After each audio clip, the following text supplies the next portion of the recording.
સુરતમાં traffic awareness group દ્વારા દુર્ઘટના મુક્ત ગુજરાત તથા નશા મુક્ત ગુજરાત માટે સાયકલ દ્વારા જનજાગૃતિ અભિયાનની શરૂઆત કરાઈ છે।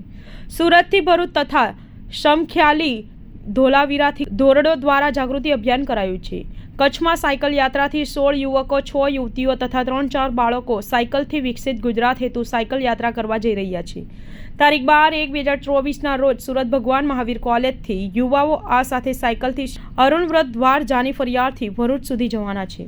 હું ડોક્ટર અરુણ લાહોટી એડવોકેટ કેટ ફાઉન્ડર અને સુરત રોયલ્સ લાયન્સ ક્લબની તરફથી આયોજિત આ આજની સાયકલ રાઇડ જે 200 કિલોમીટર છે, 100 કિલોમીટર સુરતથી ભરૂચ અને 100 કિલોમીટર ધોલાવીરાથી ધોરડો અહીંયા સુરત સિટી પોલીસના સંયોજનમાં કરવામાં આવેલ છે અને ત્યાં બીએસએફ સાથે બીએસએફના જવાનોના માટે બોર્ડર એરિયામાં એક્સિડન્ટ ફ્રી ગુજરાત અને નશામુક્ત ગુજરાત માટે આ કાર્યક્રમ કરવામાં આવ્યો છે।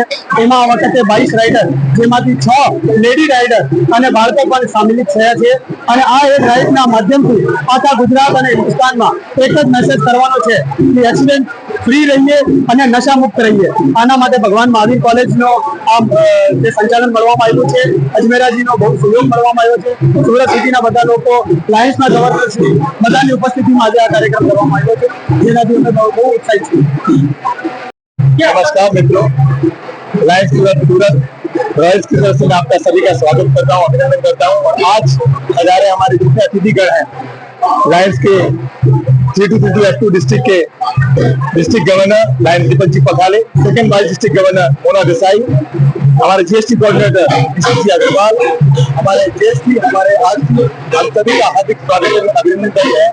ये यात्रा सिर्फ यात्रा नहीं, एक जागरूकता अभियान है और इस अभियान के थ्रू हम युवाओं को आह्वान करते हैं, आप फिट रहिए, दुर्घटना मुक्त रहिए, नशा मुक्त रहिए, तभी देश आगे बढ़ेगा।